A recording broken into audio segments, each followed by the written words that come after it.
Excellent. Hello, Western New York photo walkers. This is Chris Reddy. We're going to do a little workshop tonight on how to pick the how to what to look for in a PC for both photography and video editing.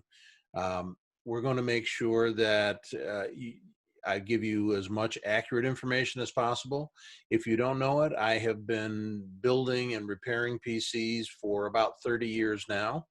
I've built and repaired hundreds and hundreds, if not thousands, of PCs and Macs, and so I'm very well versed in Mac.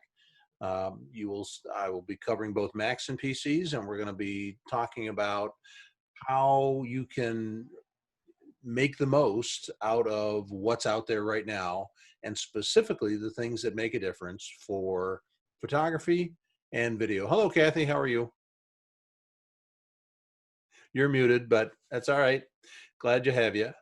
Okay, so what we're going to be doing is we're going to be looking at some of the um, components that will go into a PC, and I'll talk about some of the specs. I'm going to clarify some of the um, information that we'll talk about and some of the terminology. So let's go right into what to look for in a photography PC. And one of the things that we're going to find is that um, there we go. One of the things we're going to find is that there's a lot of misinformation out there. And what we want to do is make sure that um, when you are looking for a PC, you need to answer some basic questions. The very first most important question is, what is going to be your budget? Uh, Most of us that have any kind of a income at all have some kind of an idea of what a budget should be. This Excuse me, I'm sorry to interrupt, but are you recording this or are we Yes, I allowed to am. record? Yes, I am. Oh, so then we can get it after. Yes, you can. All right, thank you. Sorry. You bet. Okay, so what we're going to be looking at is in the budget. And again, if this is a hobby, that puts your budget at some level. If you're doing it professionally, you probably have quite a bit larger budget. But the thing is, you need to decide how much do you want to spend on a PC for editing pictures or for editing video. Obviously, it can be used for other things than that, but we're going to talk specifically about a PC that is going to be fine-tuned for photo apps. And most of the time, I'm talking about Lightroom and Photoshop. DaVinci Resolve has basically the same requirements, as does Premiere Pro and Final Cut.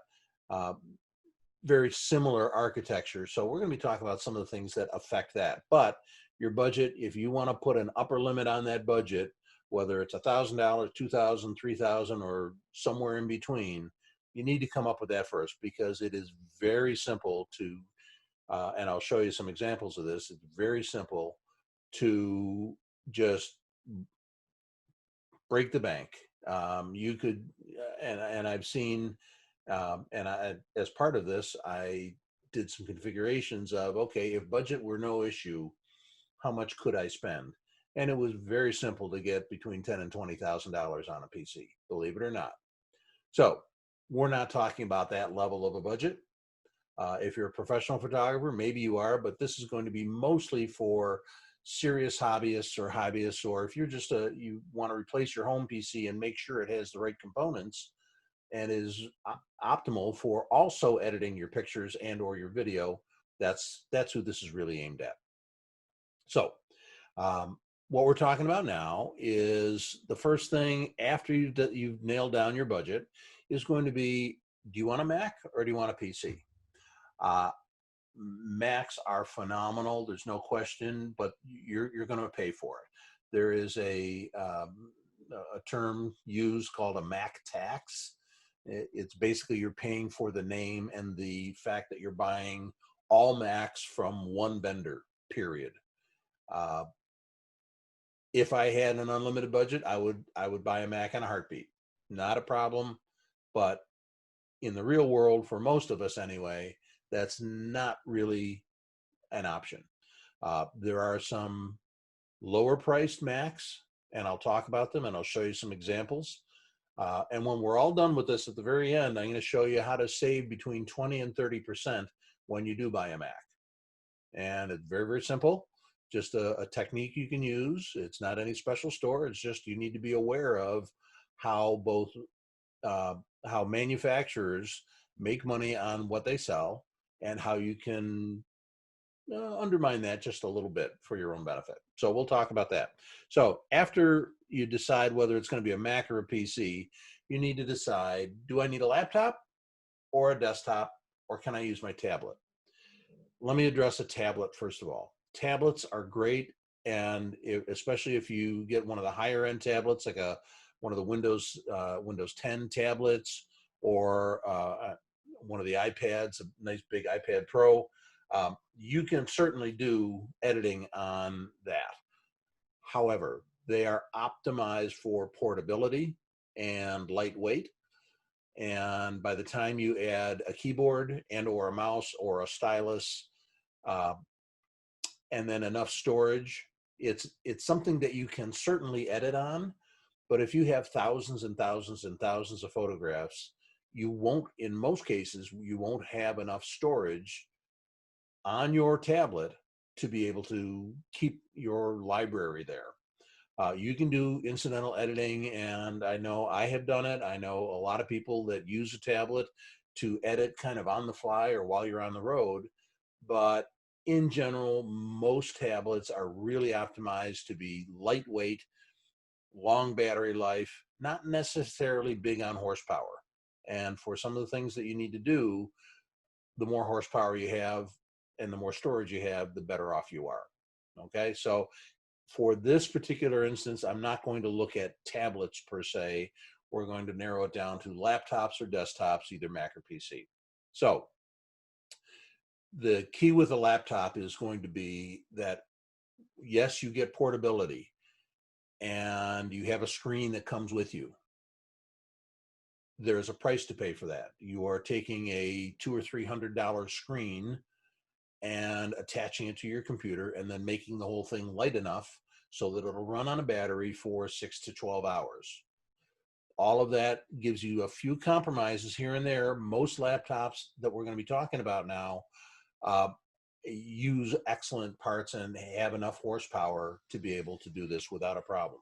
The iMac Pro, or excuse me, the MacBook Pro and the Dell XPS 15 are widely used for editing both video and photographs all the time. Professionals, everybody can use those. They're pricey because you're paying for that that convenience, and you're paying for that ability to shrink everything down and run on a battery. But they do work great. So again, if it's in your budget, that's a great way to go, especially if you want to use it as your main computer in your office or in your house. You can always hook up a couple of monitors to any laptop. So you have the internal monitor and either one or two external monitors, 24-inch color calibrated monitors, along with a mouse and or a stylus. They're very extensible, especially with USB-C. You can daisy chain things and you have no problem. So that bottleneck has really gone away. And RAM is at a point now where we'll talk about what we mean when we talk about RAM. But the componentry is very far advanced now for laptops. They're an excellent option. However, if you don't want to pay that premium and you're trying to stay under your budget, for instance, you might want to have a desktop that is optimized for both photography and video editing, that gives you some expansion capability, additional drives, some capability there without eating up half of your office. I remember in a short while ago having a tower, a full-size tower that I built to be able to expand like crazy. And there was room for like 5 or 6 drives inside. It was a monster machine. And the bottom line is I never expanded it. So what's the point? So I'm going to show you a couple of options so that you can minimize the space, or at least be cognizant of how much space you're eating up in your office, along with not compromising on the components that you need to be able to really um, take advantage and do a great job with your photography and your video editing. So the big question comes up with, there's three main components that you need to be aware of. And that is the processor, the brain in the computer. How fast and what kind of processor do I need? How much RAM do you need? How much memory do you need? And how much storage do you need, and what kind? So those are the three things that we're going to be answering now. Is for those are the three things in most cases for most computers. Those are the three things that are going to determine the price, and it's going to narrow down significantly your choices for what type of system you get and from who you get it. Whether it's Dell, HP, Lenovo, Toshiba, Samsung, there are a lot of PC manufacturers out there, including Apple, but they don't offer all of these different options. So it's something to be aware of. But we're going to talk about the CPU, the processor. We're going to talk about the memory, and that's the RAM. And let me just do a real quick switch over here. I'm going to show you a few things here. When I talk about a hard drive, this is a hard drive. This is a standard hard drive that we find in desktops nowadays. This is a 500 gig, 7200 RPM desktop size hard drive. It has anywhere from 1 to 10 spinning aluminum platters that spin at 7200 RPM. They're very robust nowadays. However, they do have, they can be relatively fragile because you've got a spinning disk that's moving around there at 7,200 RPM. You can get faster ones, but pretty much 7,200 is the a good performance standard. But that kind of a hard drive, thankfully, we're moving away from. This is the kind of drive that when you hear the term hard drive crash, what literally happens is the head that is reading the information off those spinning disks that are very well balanced, if it gets jarred at all, like in a laptop, or you bump your table that your desktop is sitting on, the head literally turns into a lathe and scrapes off all of your data off of your 1 to 10 sides of platters and just scrapes it all off, and you end up with dust as data. So they're fragile in that respect. As long as you treat them right, they last practically forever. They're very reliable. However, that is 30 to 40-year-old technology. It really is. So when we talk about hard drives nowadays, in general, we're talking about what's called an SSD. An SSD is memory chips, a particular kind of memory chip that really does hold on to the information. There are 0 moving parts. An SSD is between 4 and 5 times faster than a hard drive, than the fastest hard drive you can get. So you can pull information off of here very, very quickly, and that information just jumps onto your screen. These are a huge boon. They're coming down in price. You can get a 1 terabyte drive for about $100 now for an SSD. Samsung is probably the leader in the market as far as popularity goes. They're very reliable, last forever, run silent, instant access, very, very quick, great option. Besides an SSD, and this is actually getting old, there's a new kind, and it's called an M.2, and this is typical of what they will look like. This is similar to what's called an NVMe hard drive. We won't get into the differences. The bottom line is this does not use the same interface as this does. This is the SATA interface. Doesn't use that. It plugs directly into the expansion slot in your computer, directly to it. So it bypasses the limitations based that the SATA, which is still a relatively new um, standard, but it bypasses that. And this is 5 times faster than an SSD. So this type of technology, and again, it's just memory chips, but because it bypasses the hard drive interface and it plugs directly into the motherboard, it is literally 10 times faster than a hard drive. Now, it comes at a price. So you can get a 1 terabyte version of one of these, for about $150. So the SSD, about $100 for a terabyte, $150 for an NVMe SSD. If you want storage capacity, you still have to go back to one of these. You can now get these in 14 terabytes of storage on a single drive, which is great. However, it does mean that if you lose one of those, if it breaks, if it crashes, you're now losing 14 terabytes of data. So because of the fragility of these, it's something that everybody is kind of happy is there, but is glad to see go.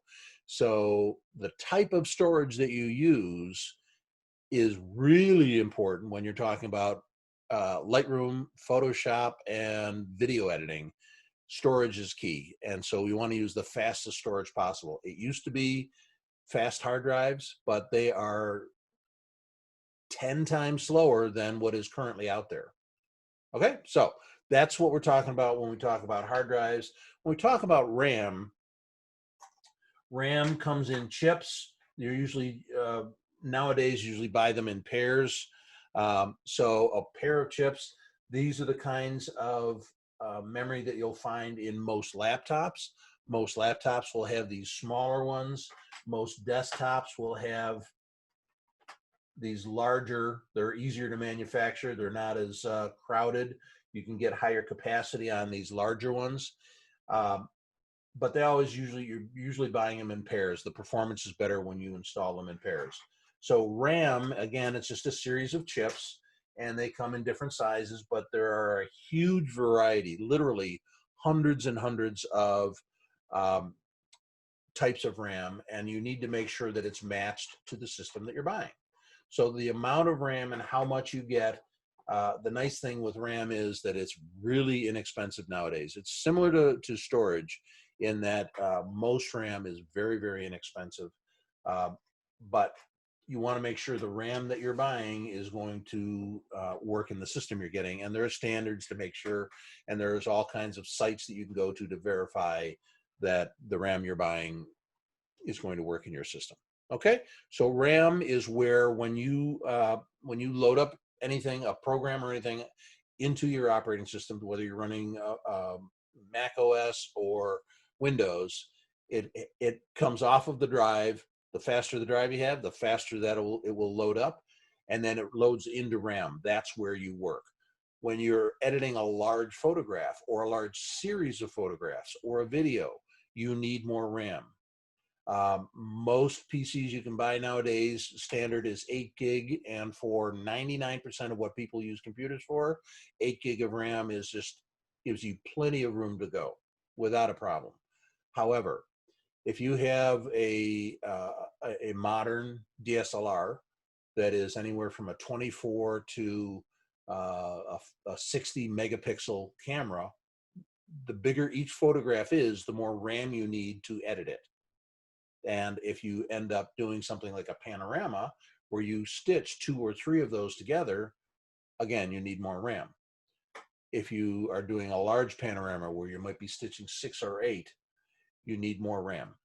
So the bottom line when we're talking about RAM is that the more the better. Whatever you can afford, you're never going to be sorry for having too much RAM. It won't slow your computer down. It will only speed it up. And I'll show you some hints about how to get great deals on RAM and to save yourself just a pile of money. Okay, so when we're talking about RAM, that's what your images load up into within Lightroom and within Photoshop or Resolve or Darktable or whatever you're using, but they load up into RAM, so you need to have enough to hold those images. When we talk about how much storage do you need, if you're talking about a laptop, in most cases, most laptops will come with a 500 to a 1 terabyte drive. You can get them with more. But again, you're going to want to make sure it's an SSD of some kind, not a spinning hard drive, especially in a laptop, because you're going to have it with you. It's portable, so it can get jarred. You want to make sure that you're using an SSD. It'll give you tremendous improvement in performance, but you want to make sure that you're not using a spinning hard drive in that. It'll also make your battery last longer. SSDs are much more efficient. So how much storage you need in a laptop, because there is one, in most laptops, there is one connection for a hard drive. In almost all laptops, you can install one drive. In desktops, on my desktop, I have 4 drives internal. I have 4 drives in my computer, and when I want to change them out, it's simple enough to do. In a laptop, most laptops, you buy it with what it's configured with, and that's it.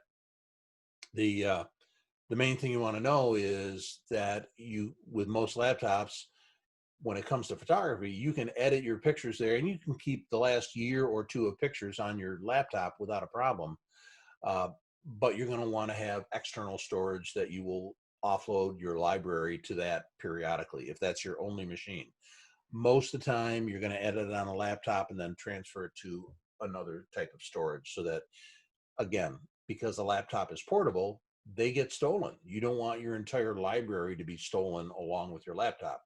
So when we're talking about laptops, it's imperative that you talk about some way of backing them up, either to the cloud or having an external drive or both, so that although you want portability and you want that convenience, you want to make sure that you're not sacrificing and putting all of your work and all of your photographs at risk by possibly losing your laptop. And it can be that, it physically breaks. It can be that somebody breaks into your car and steals it. My son-in-law had his MacBook stolen out of the front seat of his car. As he walked away from the car and went in to pick up something at a police station, somebody broke into his car, took his MacBook, gone, and everything on it. So we want to make sure that that's backed up one way or another. Okay, when we're talking about whether it's a laptop or a desktop, you also want to make sure that you're getting a monitor that will make your photographs look realistic. There's nothing worse than buying a cheap monitor and all the colors just shift depending on whether it's cold or warm, or what lights are on in the room, and all the colors shift all over the place. And then you show somebody and they say, wow, you look really green. That doesn't help anybody. So when you're getting a new system, plan on spending between $150 and $250 on a decent monitor. We'll talk about that at the end. Fairly simple. They're between $100 and $200. You can get a great, high quality, very accurate, easily calibrated monitor. If you want, you can get a professional monitor for several $1,000s that is calibrated at the factory and guaranteed to stay in calibration. But again, most pros will do that. For serious hobbyists, so a good quality, decent monitor with a decent size, and either 1 or 2. I'm currently using 2 monitors right here, and it just makes a world of difference. And you can set up 2 monitors on a laptop without a problem. They work great, especially nowadays that you have USB-C that will output to multiple monitors at once. Gives you a great option. Okay, so moving on here, and I'm going to show you, this is based on, and these are round numbers, plus or minus $100, plus or minus $200, if you will. But if you look at performance, good, better, best, and good is just barely good. I mean, this is a system that will allow you to edit photos, but you're going to cuss your machine out every time you use it. You can get a PC for between $500 and $800 that has enough oomph to be able to process your pictures, but there's going to be some trade-offs. All right, but between $500 and $800, an i5 based system with 16 gig of RAM will get you through most 95% of your pictures. You'll be able to do some basic video editing on it, but it's not going to be lightning. It'll be fast enough, and it will handle it with plenty of horsepower.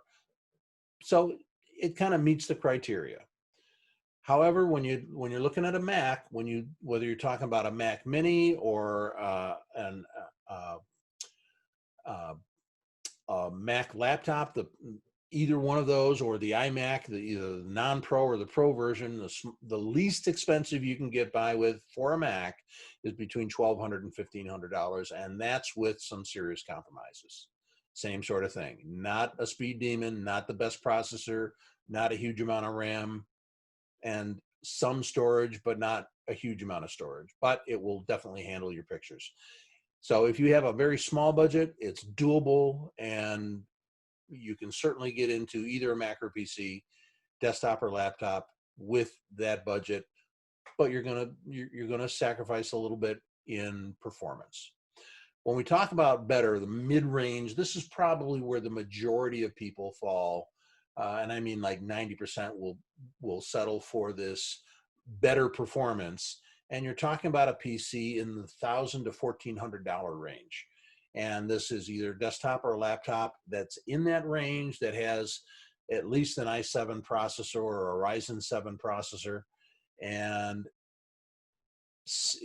between 32 and 64 gig of RAM, and at least a minimum of a 1 terabyte SSD. On a Mac, you're looking at between $1,900 and $2,600. Again, spread across the line there, with medium performance, and it's going to be almost double what you're going to pay on a PC, and that's just because you're buying from one vendor. It's excellent quality. You can't beat it. I know right now Bob is cussing at me because he loves his MacBook Pro, and I would too, but it's got to fall in the budget. And I'm a cheap SOB, but so I kind of look at the budget and make that stick. But if you've got the budget for it, you can get a decent performing Mac that'll do the job beautifully for between $1,900 and $2,600. However, if you approach this and you save up your pennies and you work hard and you say, hey, I want the best thing possible for editing my photos and not waiting around, and I just want soup to nuts, what do I need? You're talking about somewhere in the $4,100 to $4,900 range for a PC, desktop or laptop, and for a Mac between $4,400 and $6,400. And this is basically just saying, all right, no, there is no budget. It's a Christmas present to me, and you've been saving your pennies for 10 years or whatever. You can certainly spend that amount and quite a bit more if you really want to, but this will get you a soup to nuts, do everything Mac or PC that will just handle anything you throw at it. 64 to 128 gig of RAM, a 2 to 4 terabyte hard drive, high-res 4K screen, etc. Okay? All righty. So moving on here. So when we go to talk about Macs, they're excellent quality. They are proprietary in that you can only buy a Mac computer from Apple. Most of the components, almost all the components, are off the shelf, same as what you'd get for a PC. They've pretty much done that. However, when you talk about, for instance, an iMac, and I have one sitting right over here that I repaired. When you talk about an iMac, in order to get at it, to remove the screen, you basically have to peel the screen off of the body. Apple makes it so that they're not user serviceable. So if you want to replace the hard drive, you basically can't. You have to take it to Best Buy or Mac Shack or the Apple Store, and they'll do it for you, but it's not, it adds that additional expense. They are not user serviceable. Same thing with the Mac laptops. They're pretty much hermetically sealed at the factory. So what you get, you're kind of stuck with. All right. So that forces you to buy from them. And I'll talk about that in a little bit. You are paying that Mac tax to Apple. You're getting excellent quality, no question about it. Beautiful screens, great design. Uh, However, you're paying a huge penalty for it. Okay. So you can, if you want to, you can buy external memory, you can buy hard drive upgrades, you can get those installed. You don't have to have that done by Apple. It has to be done by somebody that's not going to invalidate your warranty, but it can be done. Okay. And it's not any great mystery. It's just, it needs to be done right. Or for instance, on the iMac, if you take the screen off wrong, you can cut the cable going to the camera that's built into the upper lip. So there's a technique to doing it. There's special tools you need. Easiest way: spend the $40, take it to Best Buy, have them do it for you, or take to Mac Shack.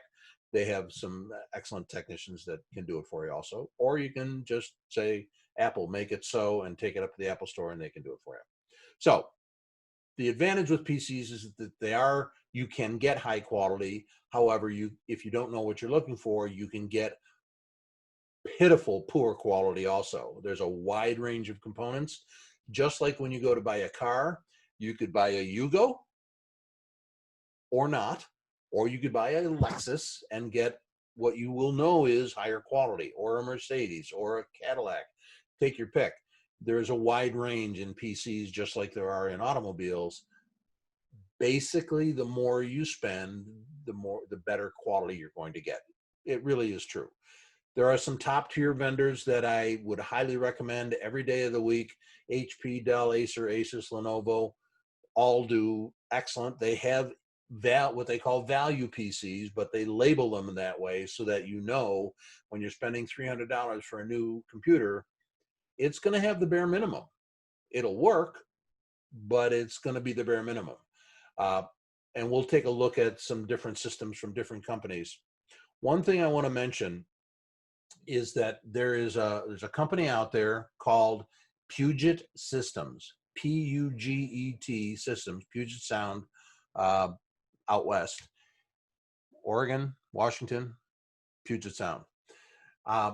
Puget Systems, they specialize in custom PCs, and you'll see a bunch of information, some charts and things that I'm going to show you, but they do their own testing to validate every single component that they put into their PCs that are made specifically for a particular piece of software.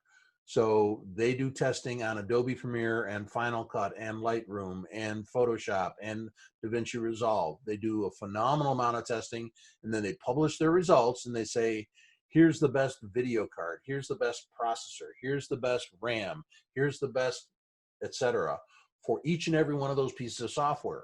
They also do high-end industrial design computers and scientific calculation computers, astronomy computers, things like that. Very high-end workstations for the scientific community, but they have a whole series of systems specifically targeted and tailor-made to be optimized for Photoshop and Lightroom. Not bad. And video systems for Final Cut and Premiere. So we'll be looking at some of their findings, but I highly recommend take a look at some of the articles that they published there. Great information. They've tested the stuff. You can only take what a manufacturer of a hard drive says, or a manufacturer of a video card says, for so much. But when they actually do the testing, they see what causes performance bottlenecks and how do you get around it? How do you optimize the system so that everything's working together to give you the best possible performance for any particular system? And I would highly recommend them. So Puget Systems, just Google them. They'll pop right up. Okay. So first thing you want to decide, tablet or desktop. You have more choices when you come to a desktop. Laptops are handy, but you are going to be paying more for less. They definitely have their place. It's good to have a laptop that you can take with you and do some quick edits on the road or when you go on a trip, a small lightweight laptop. Or if you don't want to have a desktop at home, you can get a what's called a desktop replacement with a nice big screen, enough space inside so that you can put a couple of drives, and it basically is a portable desktop. Heavy as all get out, not something I want to carry around. I did for several years.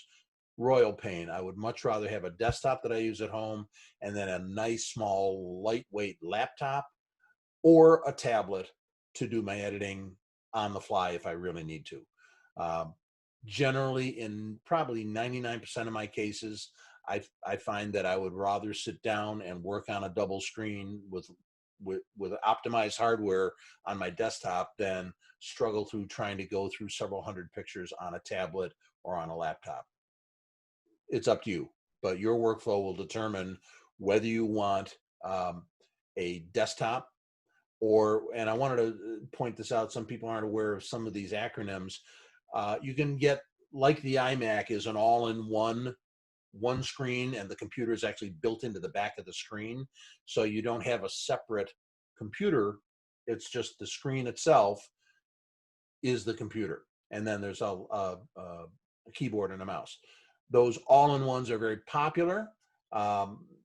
They take up a minimum of space. Everything is there. They're easily moved because everything's connected internally.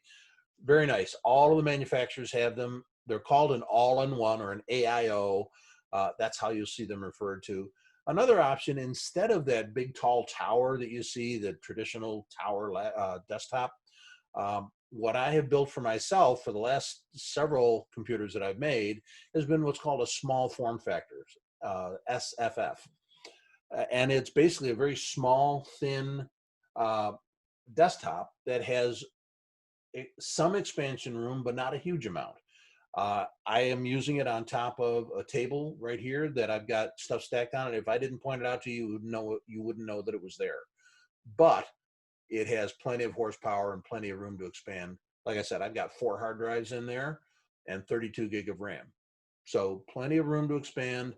I'll be talking about that. That's one of the things that I like, and you don't have all of this empty space and all of this space being taken up in your office or your living room, wherever you're keeping your computer. Desktops also give you the widest range of RAM options, storage options, and CPU options. That field is way narrower for laptops. Okay? Okay. So when we talk about the processor, we talk about not only the speed of it and the category, the class of processor, but also there's 2 main manufacturers, and in a couple of months, there's going to be 3, because Apple has announced that they're going to be manufacturing their own chips for their desktops. They've been doing it for a while in their phones and on the iPads.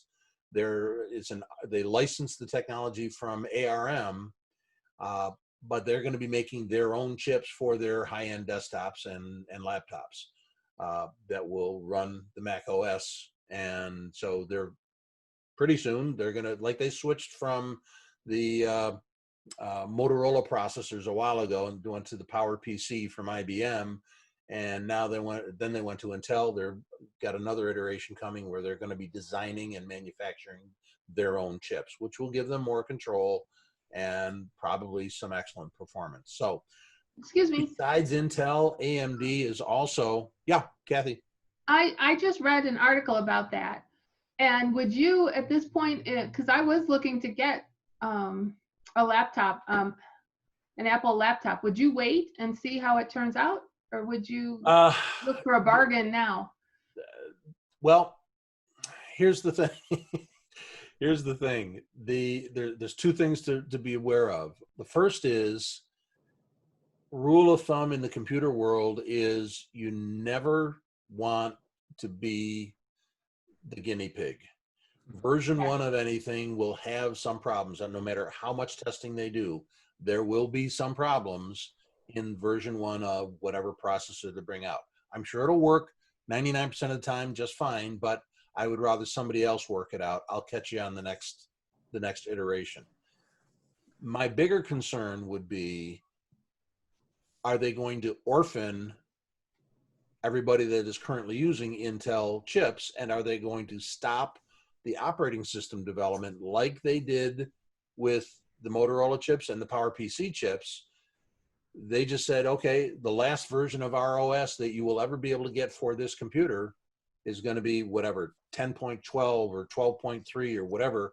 And the physical hardware could last. I've got a Mac laptop here that runs on the old processor, and it runs version 8 of the Mac OS because they stopped developing it.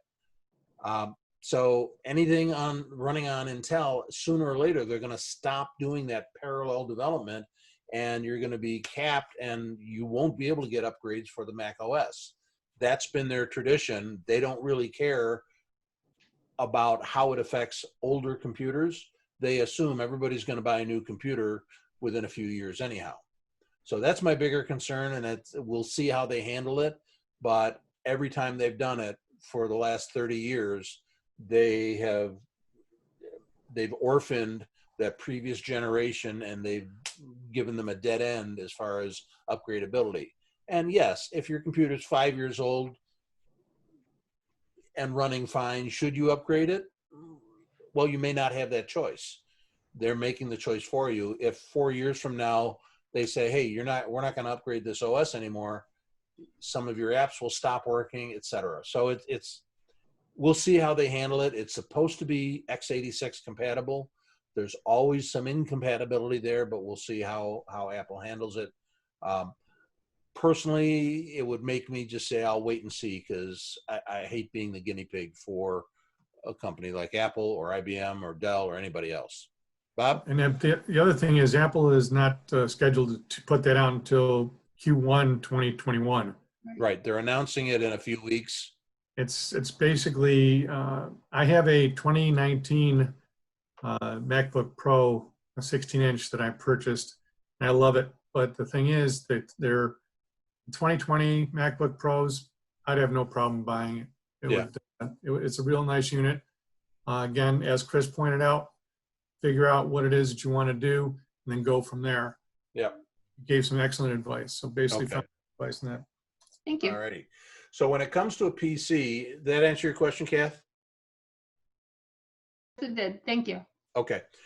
When it comes to PC, you do have a choice between Intel or AMD, and they leapfrog each other. At this point, at the same level of processor for the same price point, AMD will release a new processor and it beats the pants off of Intel. Then Intel releases a new processor, beats the pants off of AMD. Both do great jobs as long as you get the right level of processors. So you can pick and choose, see where you want to go, how much you want to spend, whatever fits in the budget. They both do an excellent job, support-wise, processor-wise, performance-wise. Either one will work. And you're going to find more systems available using Intel. However, all of the major manufacturers are also offering AMD in certain models, but not in all models. So both do a great job. It does leapfrog back and forth. The bigger challenge is going to be to find that sweet spot, and I'll show you some charts here that has some accurate pricing on it, where the processor that you need to do what you want to do is going to fit in the budget. And you can easily spend over $2,000 just for the processor. Now, that doesn't make sense if your budget is $2,100.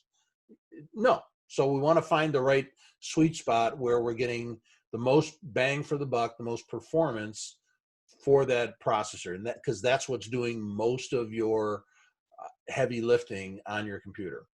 Okay? And a lot of it depends on the software that you're using. And we'll talk about this for a second. Both Lightroom and Photoshop can use more than one core.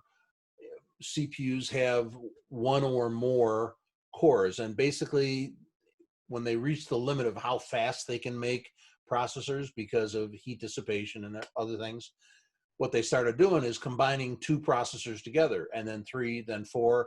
You can now get a processor, a single chip, that has 64 separate CPUs in it. Ridiculously expensive and great for scientists, but it's not anything you want to get involved in.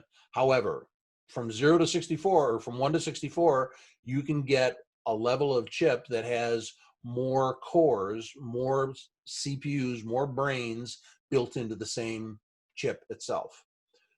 Generally speaking, the more cores you have, the more brain power you have, and therefore the faster your computer will be able to think. And that's true in most things. Your operating system will take advantage of all the cores that it can find, all of the brain power that it can find.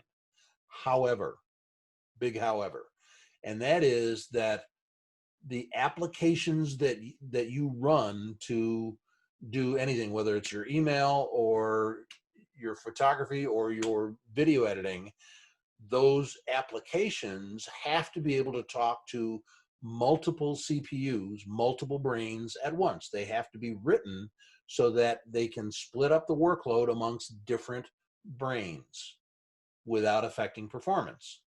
Both Lightroom and Photoshop do that to some extent.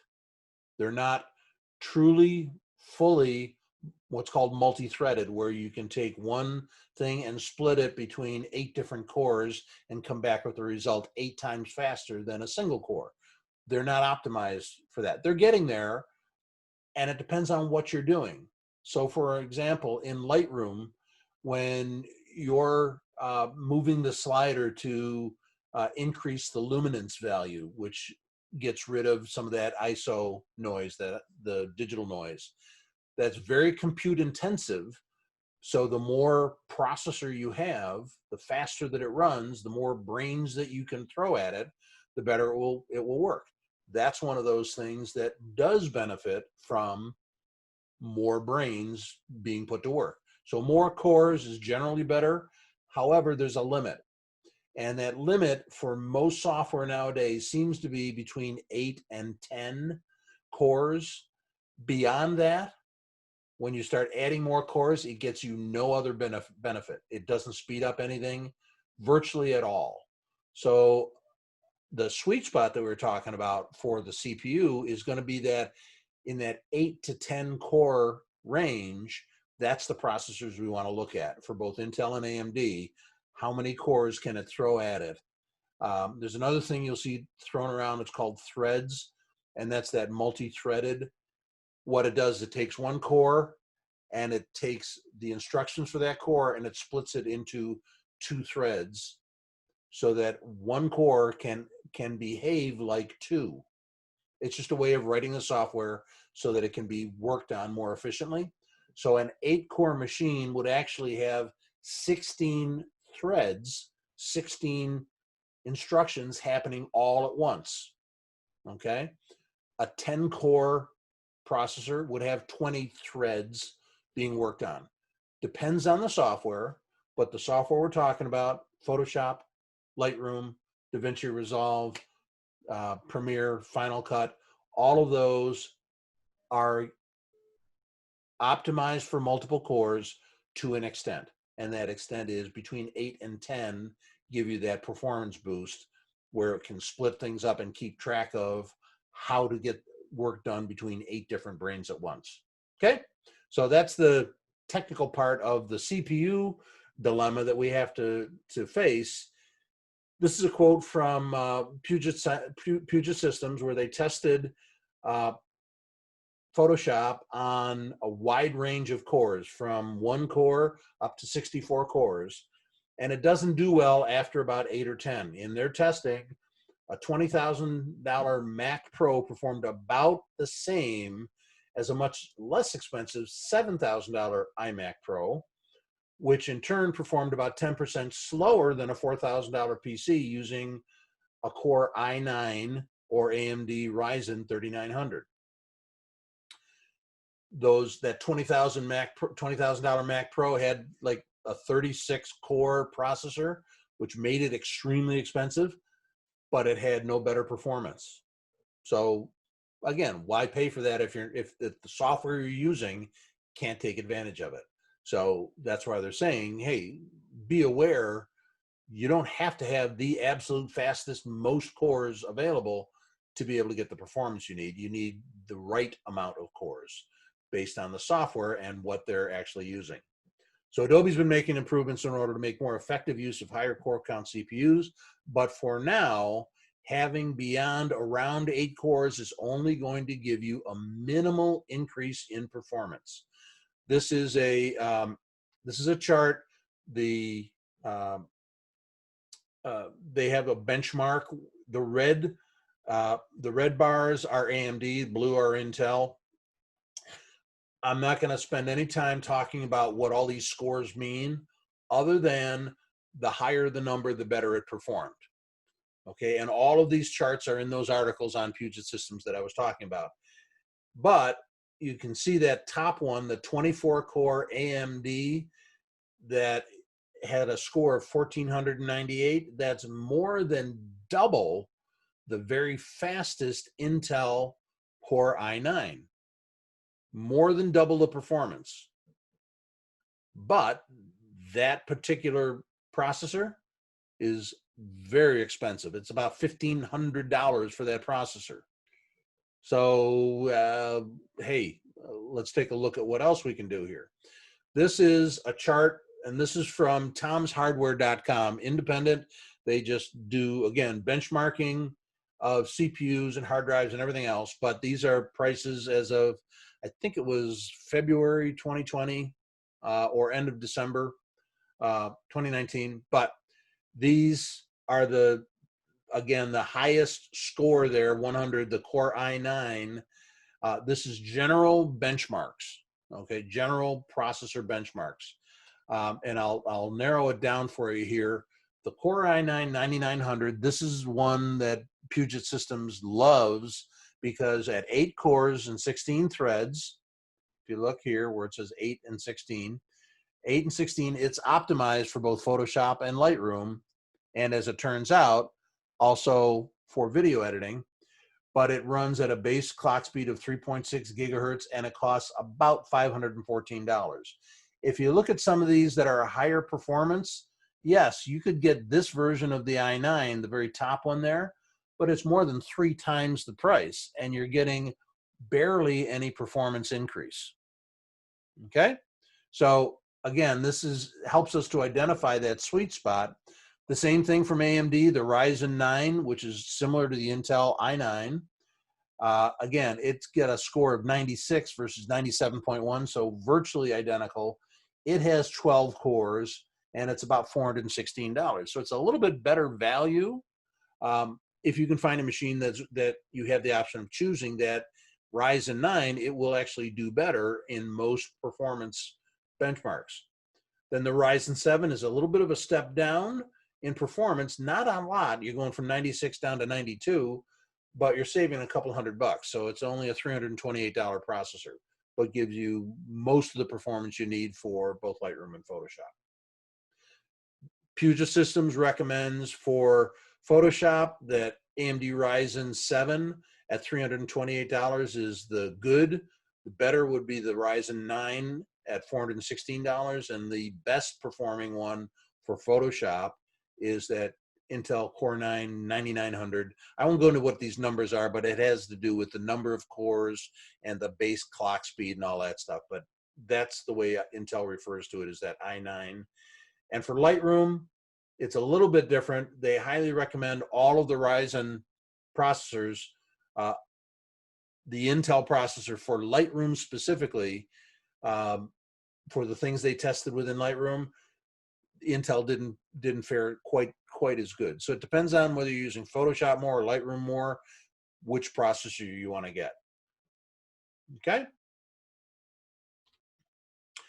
When we're talking about video editing, Premiere Pro doesn't scale perfectly with, again, higher core counts. So you can spend more on a processor, but you're not going to get better performance out of Premiere Pro. And again, it depends on what you're doing with it.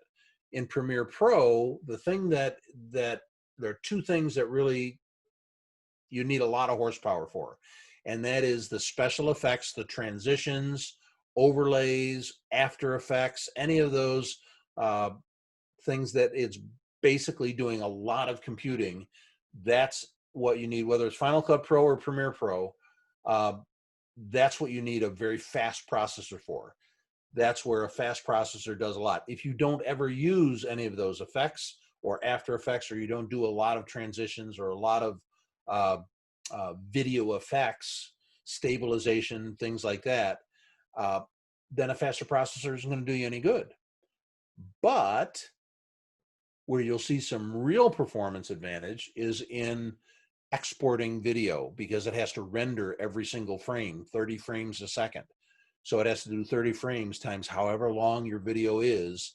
Both Premiere Pro and Final Cut have to render every single frame, and that's tens or hundreds of thousands of frames. So the faster your processor is, the better that will render, the faster that will render.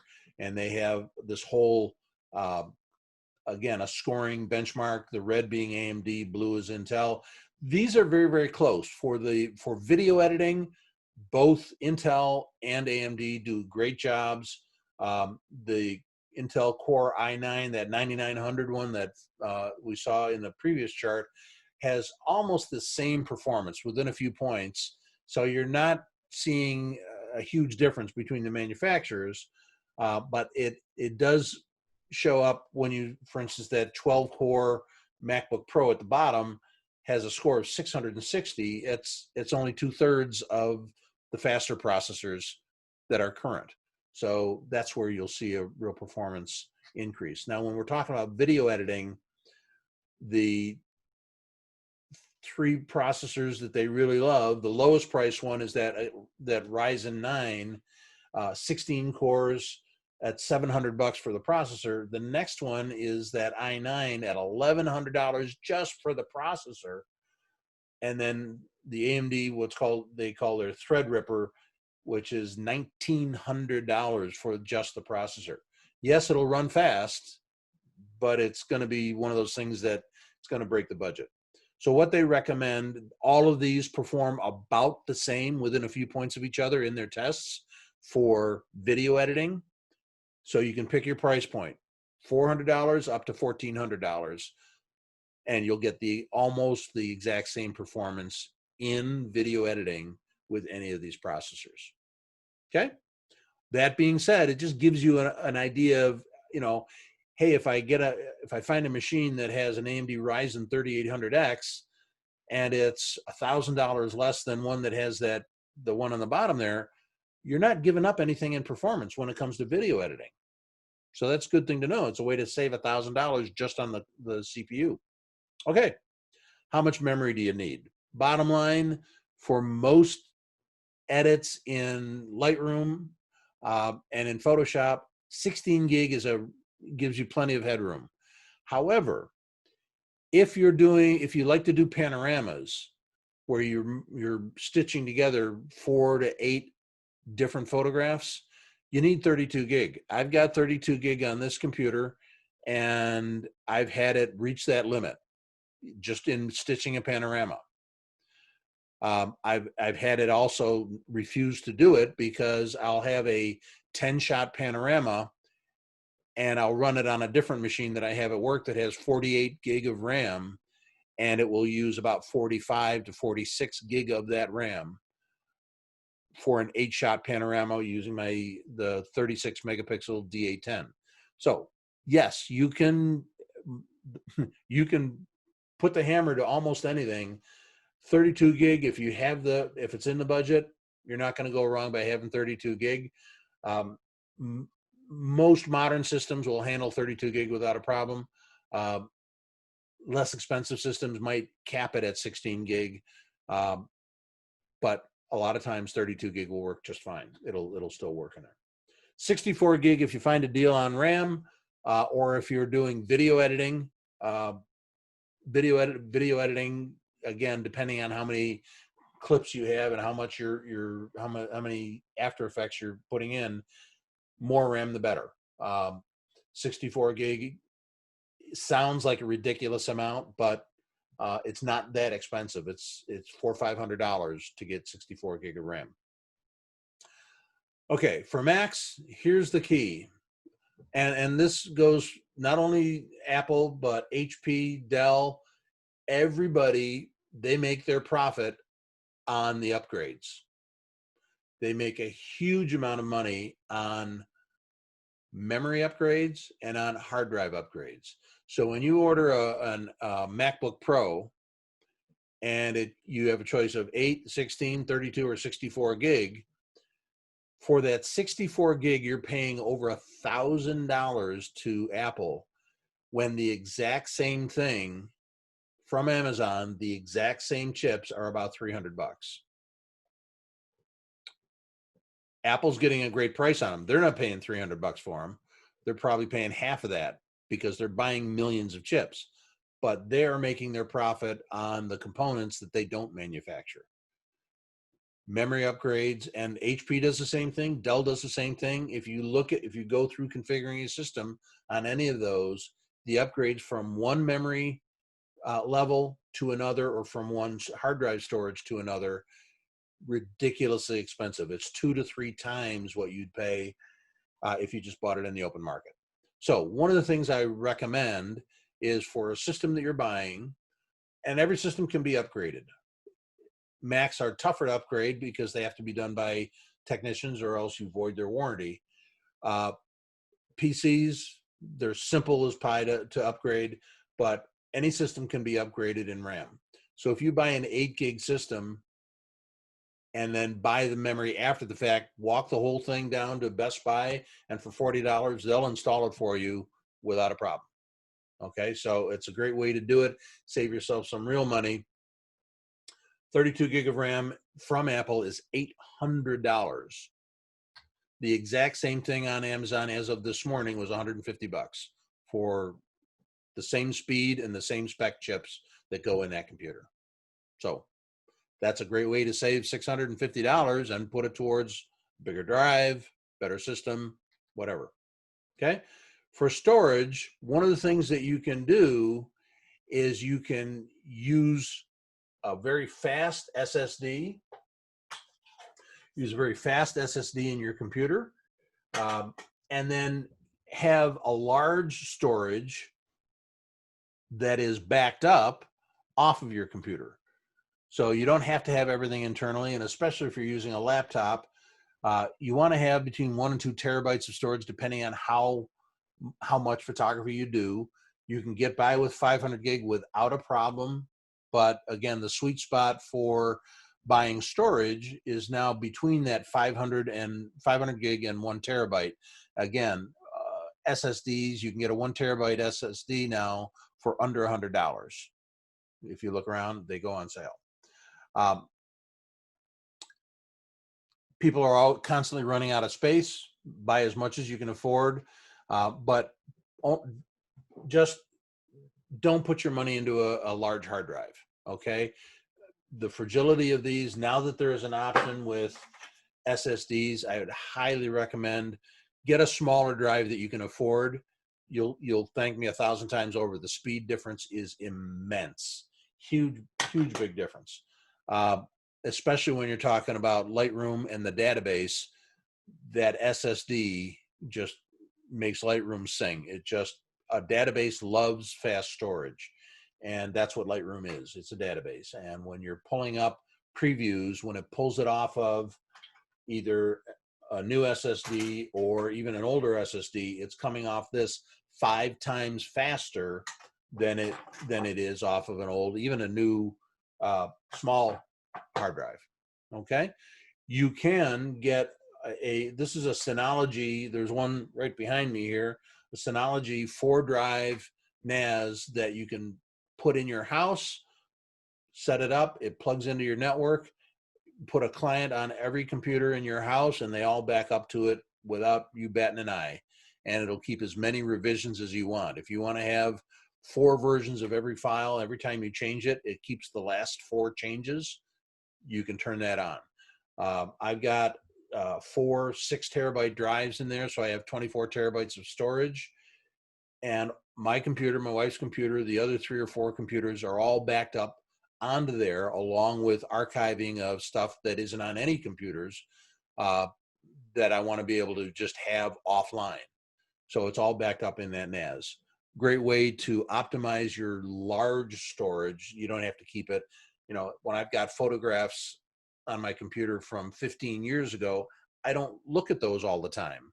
I need access to them occasionally, but I don't need them close at hand. So they don't need to be on my fastest, most expensive storage. I just need to be able to get at them, and they work great on a NAS. So you can get these 4-drive NASs, you can get 2-drive NASs, but these run between $300 and $500. You can get 4 drives for between $400 and $900, depending on how much you want to spend on each drive. But it'll get you storage that you never have to worry about. Okay. Any questions? Okay. When you're talking about monitors, there are some monitors out there that are made inexpensively, and there are monitors out there that are made with real high quality components. One of the things you need to ask yourself is, do I need a 4K monitor or not? When you're watching TV, a 4K TV, it just looks like solid colors. If you ever go to BJ's or Costco where they have a whole series, or Best Buy where they have a whole series of TVs set up, and you look at these 4K TVs, it reminds me of when HD monitors came out, and they were just solid blocks of color. They're just absolutely phenomenal resolution. However, and I say however, that's great for viewing. However, if you're editing, you are now editing 4 times as much information, and your processor has to push around 4 times as much information onto the screen, and it's going to affect the performance. So, do you need to edit your pictures in 4K? It's nice to have that option, but it's not something you want to do all the time unless you've got the fastest, best, multiple hundreds or thousands of dollars processor that can handle moving that kind of data around all the time. So for instance, you can have, as I do here, 2 monitors that are identical, except one's a 4K monitor, so that if I want to see something in 4K, I have that option. The other one is the exact same thing, only in HD. I'm running both of them 99% of the time in HD mode, so that I'm getting the exact same image, the same color set on both monitors. These happen to be LG because they were on sale when I was looking. One thing that you want to make sure you get, spend the extra money to invest in an IPS monitor. In plane switching, it's a better viewing monitor, better color gamut. You get better clarity. When you're looking off at an angle on it, you can see the image at a very, very far angle, almost off to the exact side of it. But an IPS monitor is it's a very, very small amount extra over just a standard LCD, but you'll get far better color quality out of an IPS monitor than a non-IPS monitor. And if it doesn't say IPS, it's not. But it needs to be labeled as an IPS monitor, and you'll get much better color calibration, truer colors across the whole gamut. You can spend the extra money for a color calibrated monitor. Bank puts out some. You can spend $1,000 on a 20-inch monitor that is color calibrated at the factory and is just the highest quality componentry. You can spend $6,000 for a monitor that has a calibration module built into the top of it, and periodically, once a day, it'll come down and it'll read the color and make adjustments on its own. For $6,000, I would hope it would make me coffee. That's far beyond what I can actually use. So they're out there. Bank kind of specializes in color calibrated monitors, but monitors from LG, Samsung, and Dell. Dell, they don't manufacture monitors, but they spec monitors that are very high quality from monitor manufacturers. I think it's either LG or Samsung that actually manufactures the monitors for Dell. Don't hold me to that, but you can get some great deals on Dell monitors. They're very, very, very high quality. Okay. Okay. Couple last things I want to go over here. Again, from Puget Systems, and on the bottom of the screen there, I've got the link to it, but if you go to Puget Systems, you'll see they have a whole series of articles on there. How much faster would a new Windows PC be compared to a Mac Pro? Depends on the exact hardware configuration, but a PC, a Windows workstation, can be anywhere from 35 to 40% faster than the Mac Pro with the same specs of hardware. That's their testing. They stand behind it, that you can look at the charts, you can see the benchmarks. It's up to you. You can get a Mac if you want. They're beautiful to look at. They do a great job, but you're going to spend more. Sorry, Bob. You are going to spend more, and you're not going to get the performance out of it that you would think by spending more. So there is a penalty, a performance penalty there. Also, if you switch from Mac to a PC, the old problem with PCs are rife with viruses. Not really, not anymore. They used to be the target. Nobody used to bother with writing viruses for Macs. Now that Macs have got a really good foothold, they're up around 12% of the market now. There are more viruses out there for Macs, and so you really need to have decent virus protection and good behavior regardless of whether you're on a Mac or PC. It used to be that, oh, I'll buy a Mac because I don't have to worry about antiviruses, or I don't have to run antivirus software.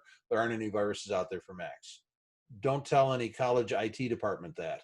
College IT departments are constantly fighting Mac viruses and malware all the time because college students like to share things, including viruses. But that aside, it's kind of a moot point at this point. So trying to avoid a virus, you're not going to do that by buying a Mac. They're as much a target as PCs always have been. I did a quick sample this afternoon of some systems that matched our criteria for what we want as far as memory, the processor, and hard drive space. And for instance, I priced out a Dell Optiplex 7071 tower that had the 16 gig of RAM, or excuse me, 32 gig of RAM, 1 terabyte hard drive, came out to about $2,400. From configured about the same way, the XPS 15 laptop from Dell, depending on the configuration, came out to between $2,700 and $3,200. Puget Systems, you can go through and configure it any way you want. Their Lightroom workstation runs between $3,200 and $3,800. That's their optimized. That's, remember, the good, better, best. This is the best for Lightroom. Around $3,200 is the entry point. Photoshop, because Photoshop uses a better, makes better use of the GPU, the video card, which I didn't talk about, because for Lightroom does not use the GPU hardly at all. They say they do, and technically they do, but for like one slider that nobody ever uses, the GPU doesn't make any difference for Lightroom. Photoshop, there's all kinds of filters and effects, Gaussian blurs and things, that it does offload a lot of that processing to the GPU. So their Photoshop workstation generally has a higher spec video card that Photoshop can actually make use of in rendering on screen. Video editing workstation, again from Puget, 3,800 to 5,300. When you look at the MacBook Pro and you configure it the same as the Puget Systems video editing and photo editing workstations, you get the price between $2,600 and $4,900. For the iMac Pro, the soup to nuts, about $5,000 to $9,000. Configured the way Puget Systems says it's optimized for Photoshop and Lightroom. Okay. And then just as an experiment, I went and said, okay, if I install the memory myself, if I install the hard drive myself, and I buy them myself and put them in, I can get a Dell Inspiron 3671 tower for $1,400. I can get an HP Elite 8300. That's what's sitting right here for between $600 and $1,000 with an i7 processor and 32 gig of RAM and 8 terabytes of storage for about $1,000. All SSD storage. And you can get a Mac Mini for about $1,400 in that minimum configuration. What I talked about actually being able to save money, where you buy the RAM and the hard drive separately and get them installed or install them yourself. on a Mac, you pretty much have to have them installed by a Mac technician because they've got the right tools. If you spec it out from this Apple iMac 21-inch with 32 gig of RAM and a terabyte hard drive, it's $2,800 from Apple. If you buy the 8 gig version, it's with the 1 terabyte hard drive, it's $1,700. You've saved $1,100 by getting the minimum spec, and then go ahead and buy 32 gig of Corsair RAM for $160, a 2 terabyte Corsair hard drive SSD for $225, spend $80 at Best Buy to have them install it, and you save 23% on that Mac Pro or on that iMac. And the same thing happens. The more expensive the systems get, the more actually you save percentage-wise. But on this system, instead of paying $2,800, I now can get in under budget at $2,165 with it installed. Okay, just an idea, something for you to take a look at. That's my presentation, and I hope that helped. Anybody have any questions that I can answer before we sign off? I do, but I was waiting to see if anybody else did first. No? Nobody Anybody? else? I do. Go ahead, Kath. I want to know, how long will you expect a Mac to last? Taken care of, they last forever. They do a great job. The operating system is going to be become I'll say obsolete because Apple stops developing for certain processors. I've got an iPad that I can't install anything on. It still works. I can't install any apps on because they stopped releasing the operating system. But it's 12 years old. It's the original iPad. Still works. So the hardware is such high quality, you can expect it to last a good while without a problem. How long the operating system will stay maintainable on it, that's kind of the golden question. I just finished school, and I was spoiled because I got access to, all of the Apple products. Yep. And now I'm looking at this monthly fee. Is that what everybody does to get Photoshop now and Lightroom? And you're looking at which? There's a monthly fee from Adobe to. Oh yeah. And Adobe doesn't sell software anymore. They license it. There's no way around anything. You've got to just go with the Not legally, no. You can buy old versions of Lightroom and Photoshop.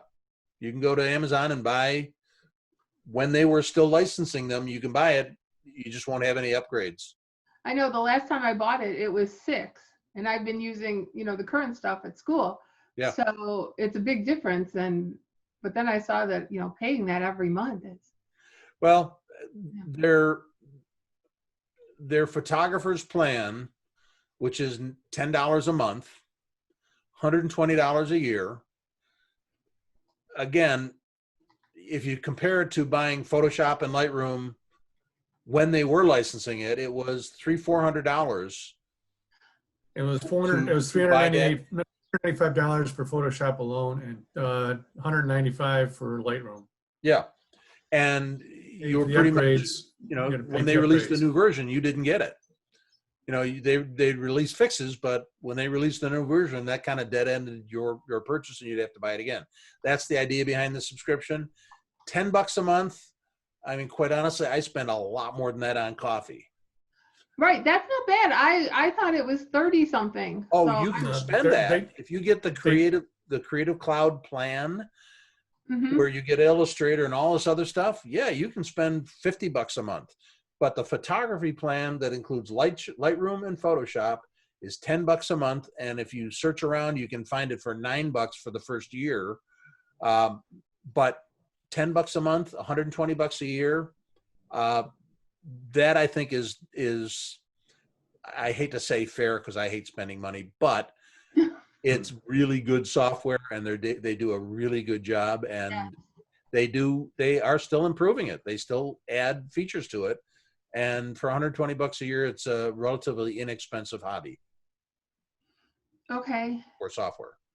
The Photoshop and Lightroom package, when I used to have the whole complete package, I was paying $49 a month, and I decided I did not need all that, so I just Nobody dropped does. $10 a month. Then, of course, I started buying other software packages. Yeah. I tend to collect software.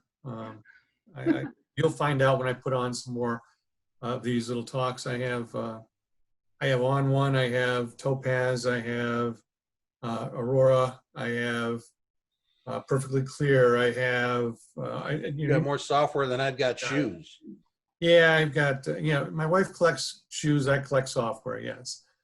And you should see my phone. My iPhone has umpteen million apps on it. But to your point, Chris made, $120 a year is really not much when you think about it, especially when the fact that you can pay. I'm going to get in trouble from ON1 with this, but ON1 you can pay $99 for their software package, but they only get the next upgrade for free, and then after that you have to pay for it. So it's going to add up eventually. You're going to end up, in the long run, you're going to end up paying about the same. Yeah. You want to keep upgrading your software and keep upgrading the functionality. But of course, the one thing that's different is when your application, if you buy it once and you're happy with it and it works and you don't care about any upgrades, you can use it forever. What happens with Adobe, if you stop paying your subscription, you can't use that software anymore. It's done. Right. Yep. It's done. So that's the difference. Pay once, you can use it forever, as long as you're happy with it. If you don't ever want to upgrade, you don't have to. That's the difference. Another option with Adobe, and this is how I kind of started out myself, is they have slimmed down versions that you can buy. Elements, right? I think, what do they call it? Express? Elements. Yeah, elements. And what I would do is I'd buy the latest version every other year. So I'd get the new features, and it will do 99% of what I ever needed to do in Photoshop. It would do just fine. And I would wait, and I don't know why, but for 10 years, in November, before Christmas, in November, the price would go from $99 for the Photoshop version and $99 for the Premiere version. And they would do a combo package of $80 for both of them. Mm-hmm. And you get there's actually some features built into it, some automation that is not in regular Photoshop that helped me quite a bit. Oh, I don't know. You can't see it. Yeah, Yep. I just bought this with my final student discount. Yeah, it's a great way to do it. Buy it every other year, then you're current, and you're spending practically nothing. $40 a year. As far as your question about the longevity of MacBook Pros or MacBooks, I just retired a MacBook that I bought in 2007. I just retired it because of the fact that I'm going to switch it over to Linux. So basically just, retire it that way. It'll still run. It just, to Chris's point, they stopped supporting that about 5 years ago. But it was working and did everything I needed to do. But at that point in time, I just retired it, sent it off to the side. I have 3 MacBooks that I've purchased and have given to my family members, but they're still running like a charm. Beautiful. Okay. Great. Anybody else have any questions? Steve? Nope, nothing here. Miss Esna. Yeah, so I have been getting ready to purchase a computer. I was looking for one actually for Mother's Day and my birthday in May, and then realized how intricate it is to figure it out as I'm still beginning. So I really appreciate all the tips and information. And I do have kids that can help install those extra pieces that you were talking about, but it's nice to know that for warranties and things like that, that I could go to a Best Buy and add those in. So. Yeah, and I checked on it, and just last year they worked out something with Apple where they became Apple authorized services. And I'll make the same offer to any of you guys and anybody that's watching this on Facebook after the fact.